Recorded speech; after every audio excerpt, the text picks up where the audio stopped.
Hey there, future Portlanders. Welcome to the Go-To Gal's Guide to the ultimate showdown between the East versus the West Side of the Portland city. If you're on the hunt for your dream home in the City of Roses, you're in the right place. I'm Ann Stewart, this is Erica Hagfirst, and we're your friendly neighborhood realtors. And on today's video, we're going to do a deep dive into the quirky, the posh, and everything in between. So buckle up and let's get on this wild ride of exploring the heart and soul of Portland neighborhoods.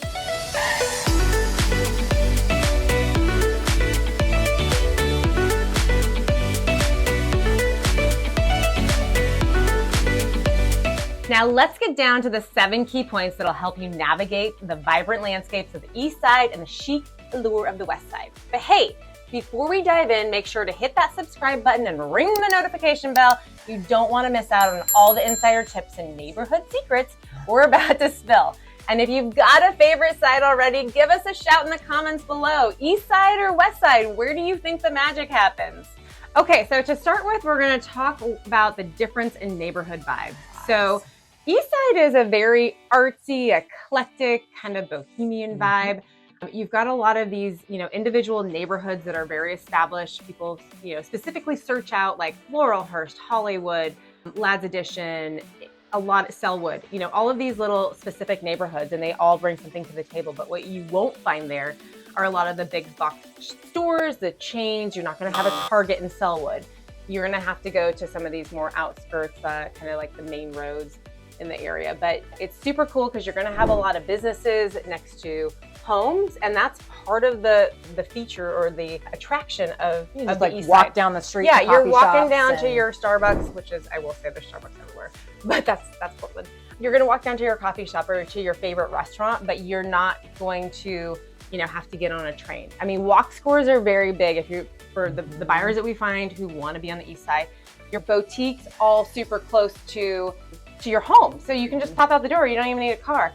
Is that what it's like on the West Side, Ann? Not so much. I mean, there are some areas and neighborhoods like Multnomah Village that are notorious for being an inner Southwest neighborhood that you can definitely have a walkability. But for the most part, it is the suburbs. Yeah. And it's more, it's the vibe on the West Side is a little bit more, not sleepy, but you're in bedroom communities. You're living in, you're a little more car dependent. You're, just in a neighborhood of sorts. And sometimes they're planned communities. Sometimes they're older neighborhoods in the 70s, 60s, and beyond. But for the most part, the East Side and the West Side are completely different in the vibe and the feel. It's really a true experience on the East Side of Portland. When people think of Portlandia or Portland, they're thinking of very much East Side. Very much the East Side. Not that there isn't the suburbs on the East Side. If you go further out towards like Happy Valley, probably east of the 205, you definitely find more bedroom communities. But for the most part, when we're talking about the East Side, we're talking about the inner East Side. The popular neighborhoods we're talking about is like Laurelhurst, Hollywood, Ladd's Addition, Sherwood. Yep, all of those great locations and everything in between. I think the other, thing that you notice on the East Side is that you don't get a lot of these big box shops. No, you have to go really far out, and if you do find them, they're a much more condensed version. So like you don't have a Target in most communities. You don't have these, big supermarkets.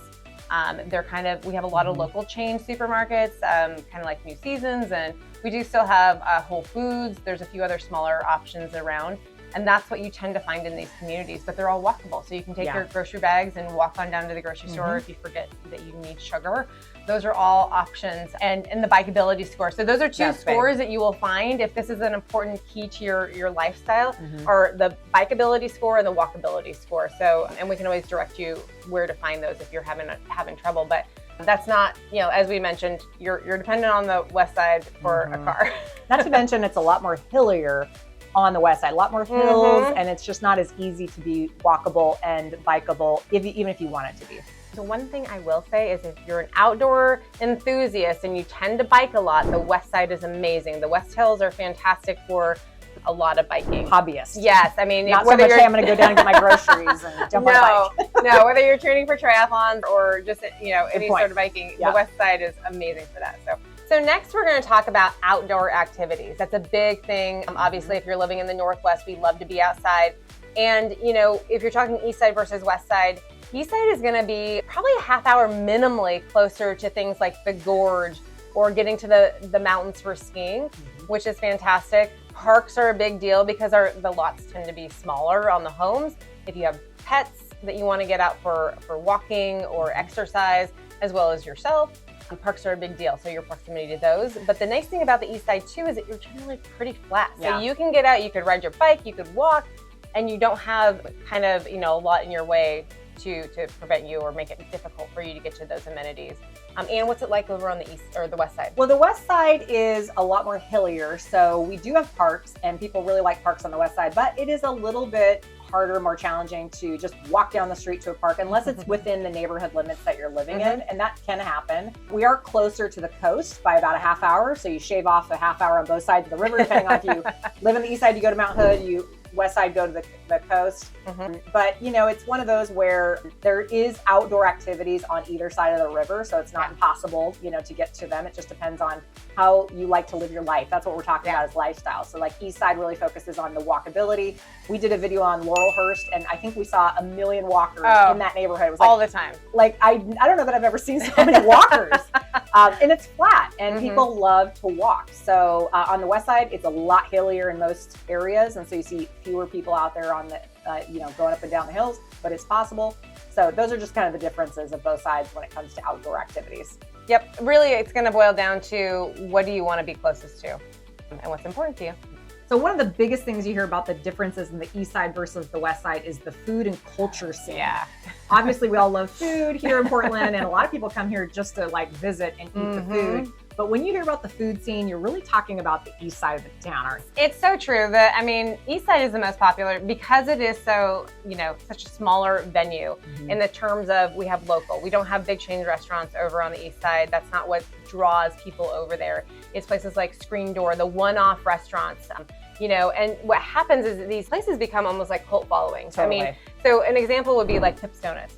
Fantastic. Little mini perfect donuts. Amazing. And they have been on the east side for a super long time, and they finally just opened a west side location. So, you know, if you're living on the west side, you're feeling like you've made it because they finally come to you, but they have been knocking it out of the park for a really long time, and they started on the east side. Same thing with Salt and Straw. You know, big ice cream place here, and they're on the east side. I mean, Ruby Jewel, east side. Everything starts on the east side when it comes to good food in Portland. And, you know, you find a lot of the festivals over there. You find a lot of the, you know, food carts all started over on the east side. That was not a west side thing. It was all east side, and now you find them everywhere. But everything good when it comes to food generally starts on the east side. Yeah. On the west side, you are, of course, going to find dining experiences, a lot of fine dining. You've got the Chart House, which is in Southwest Portland up on the hill with views. You've got, you know, Portland City Grill, which is in downtown on the west side up on the top floor. But out on the west side, you have a lot of like mini malls with like Outback Steakhouses, and you'll see a lot more franchisey type restaurants. Not a ton of them, but we do have them. So we always look at the east side as like the cool kids go over there to eat, and those experiences are really unique. And so when they kind of parlay over to the west side and they open up, you know, a Pips Donuts on the west side, it's like, yes, we finally have one over here. But a lot of the really unique dining experiences are on the east side of town. Not that we don't have them on the west side. I mean, certainly I can name off a handful of really great food options on the west side. And we actually are starting to see the food carts popping up all over the west side. In fact, I can think of one I went to this summer that is in Beaverton, where it's called The Rounds, and it is massive, and it's really a neat, unique experience for food carts. But typically when we look at the culture of food here, it really is the east side that wins. If something cool starts food-wise, like food carts or, you know, boutique ice cream or whatever it is, it generally has started on the west or on the east side, and then it parlays itself over. And that's really the place to be if that's important to you when it comes to food. So the next thing we'll talk about is schools and education, which this is kind of a wash between the two sides. We have a lot of great options both on the east side and the west side when it comes to both public schools, private schools, different options, alternative options, you know, like international schools that will, you know, address languages more. Really, it's best for parents to do the research when you're trying to figure out what you want your kid to be focusing on. and what works for your guys' budget or family dynamics, as well as schedules. What are the websites you tend to find are the best to so I like to use schooldigger.com. That website tends to have a lot of demographics. It breaks it down based off of like the standardized testing, a lot of good data points. And then there's also greatschools.org, which tends to be a little bit more review driven. I generally think that that's what they use on a lot of the Zillows and the Redfins, all those type of like search engines. So check those both out, I think, to get the best picture of what school might be good for your kids or where you want to be. And then also check in with the schools to see if there's any limitations on being out of area if you have a specific school in mind. Yeah, I think like on Westside, they also have a lot of international type schools. If you're going to put your children in private school, you're definitely going to want to be aware of the commute that is involved in that, because there's a lot of really great options on both sides of the river, but you will definitely be subject to driving and what that looks like. If you're buying in a certain area of Portland, whether it's Eastside or Westside, it's important to do the digging on the schools so that you can decide if it fits your needs and how that works. Some people, they are adamant about living in a certain neighborhood, but they don't want the school districts in that neighborhood, both on the east side and the west side. So it is really important to discover that and put some homework into it and use that as a part of how you search and narrow down your search. So another big difference between the east side and the west side would be transportation. So on the east side, it's super easy to be more dependent on public transportation. You can take the bike, the MAX, bus system. So it's very easy. You've got lots of stops all over the place. You've got parking lots for those. It's an urban surrounding. It's a very much urban living situation. You're also closer to the airport, which our public transportation obviously goes to. Even rideshare type options are an easier use when you're in the city because you're not going so far. And then, Portland's very bike friendly. So we've made a lot of roads dedicated to the bikes. There's, bike lanes everywhere downtown, and they've really made it a good place for bikers and public transportation use. Yeah, and on the west side, it's very different. You are more dependent on a car. We're close to freeway accesses on the west side, but a lot of neighborhoods are in the suburbs. And so you have to take a car to get out of the suburbs, even to the local transportation. For instance, the MAX, there is one up on top of the hill in northwest Portland where you park your car and then you can get on the MAX. Whereas on the east side, you can usually walk down the street and get on a public transportation of sorts. But on the west side, you're more subject to having a car unless you're kind of closer into some of the areas in southwest Portland where you're a little bit closer to some of that public transportation. But even still, those neighborhoods, you have to kind of navigate a lot of times with a car. And if having a car is an issue, or maybe, as a couple, you only have one, we find a lot of times it's a very easy transition or use when you're in Portland on the east side, just because everything's so close. And one thing to point out that's pretty significant is on the east side, a lot of the older homes, they either don't have a garage, or they have a one-car garage that may or may not fit your modern-sized car. Most don't. And there's a lot of off-street parking. So a lot of people have to consider that when they're on the east side, but that's kind of the culture over there is a lot of people only have one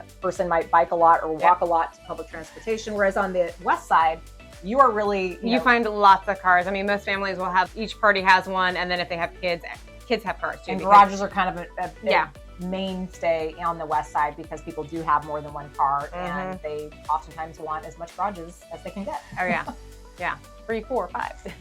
And there you have it, folks. The complete rundown on the east side and west side of Portland. From quirky boutiques to upscale dining, we've explored it all. If you're ready to make Portland your home sweet home, don't forget to reach out. We're here to make your real estate dreams come true. Hit that like button if you've enjoyed the adventure. Share the video with your house hunting buddies. And until next time, keep it weird, keep it wonderful, and happy house hunting Portland style.